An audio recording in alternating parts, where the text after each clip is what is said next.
Good morning, students. Today in geography, we are going to revise the same chapter, that is resource and development. Children, in our last lecture, we have studied about the classification of different resources, and today we will start with the development of resources. Children, as you all know, resources are vital for human survival as well as for maintaining the quality of life. We cannot imagine a life without these resources, as it was believed that the resources are free gift of nature. As a result, human beings use them indiscriminately. Indiscriminately means without any proper technique, technology, planning, or in unsystematic way. Because of this, it has led to many problems. Now, children, we will see the major problems because of indiscriminate use of resources. The first one, the problem of depletion of resources for satisfying the greed of few individuals. Depletion means consumption of resources faster than it can be replenished.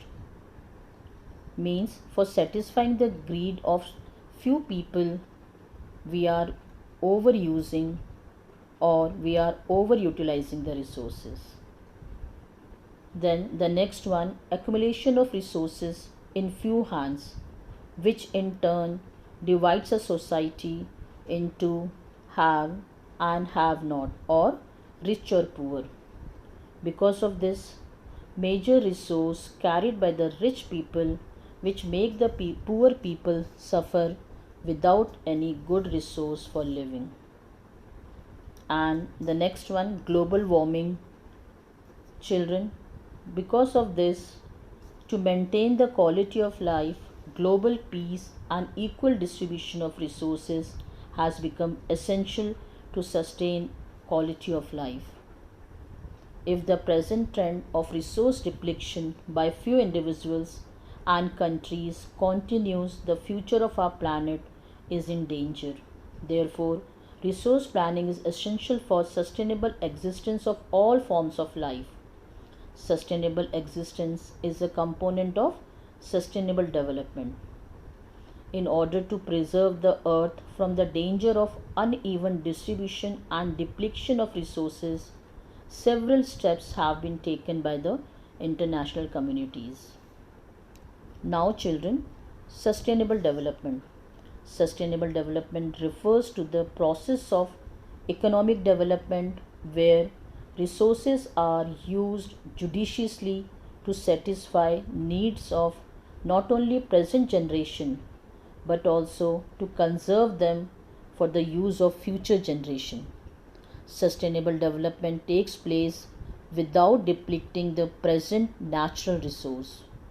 The aim of sustainable development is to promote the kind of development that minimizes the environmental problems and meet the needs of existing generation without compromising the quality of environment for future generation.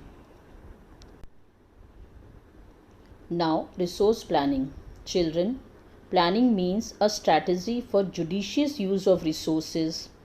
It is the strategy for judicious use of all the available resources. It is important for any country. India, which has extreme diversity in terms of availability of resources, it calls for the balanced resource planning at national, state, and regional level. Balanced resource planning is important to all the level, as there are some states that are rich in mineral resource, for example Jharkhand, and there are some states that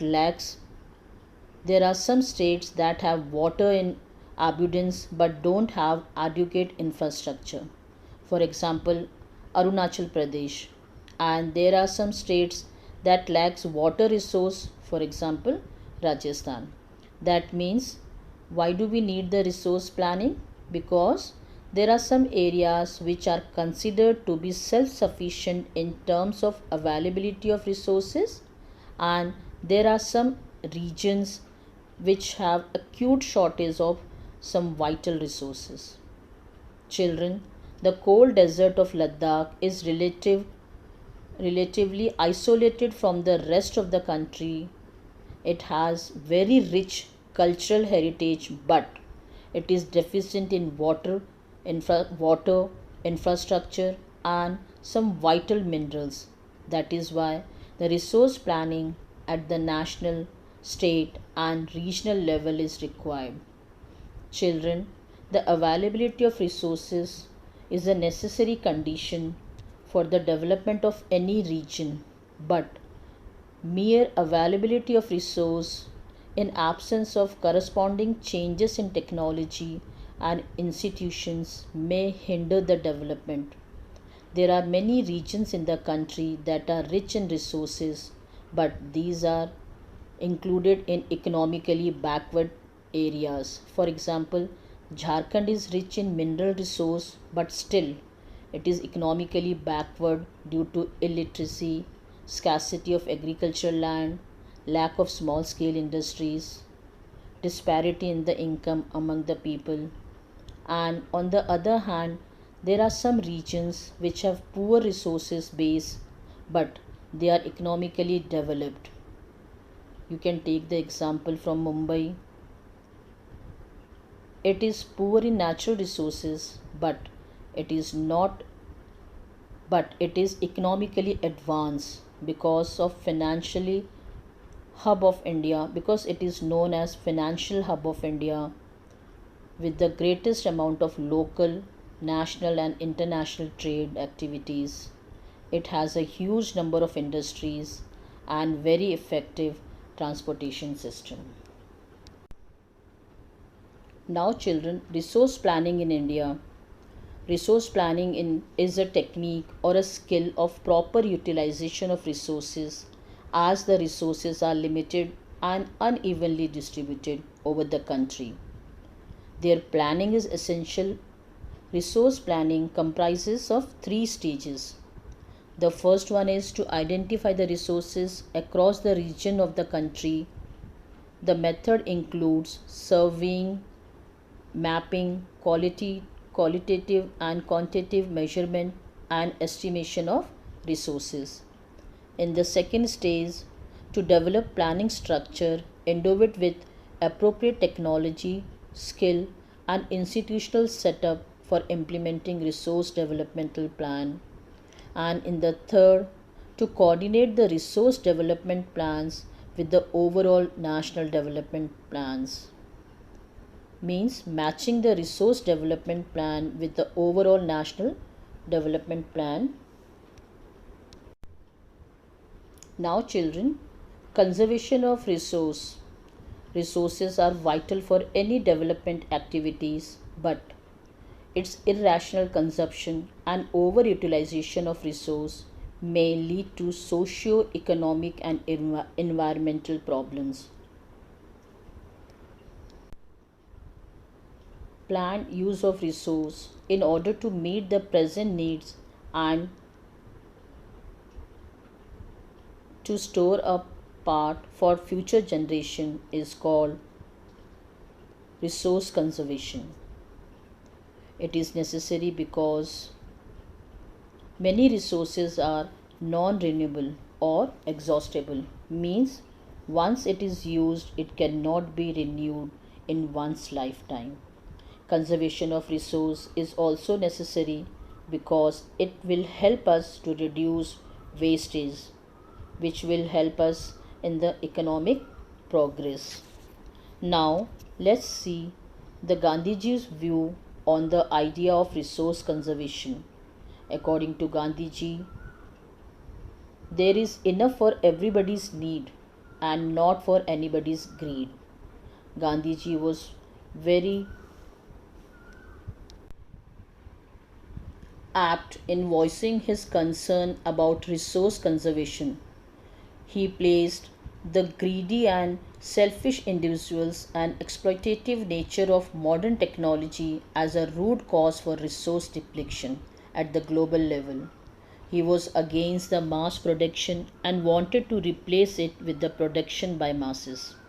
Children, mass production was introduced during the British rule, which made people to leave their village, their home, their land, their craft, and go to work in the factories for the improvement of their financial and economic status. But Gandhiji was against this concept of mass production. According to him, not mass production but production by masses. He felt that by adopting the production by the masses, village working communities would be able to survive and restore their work done by their hands or small scale village industries. Nature has given us the great gift which is laid in the hands, while mass production is concerned with the product and profit. According to Gandhiji, the greed of the people and sophisticated technologies developed by powerful countries is the main reason for resource depletion.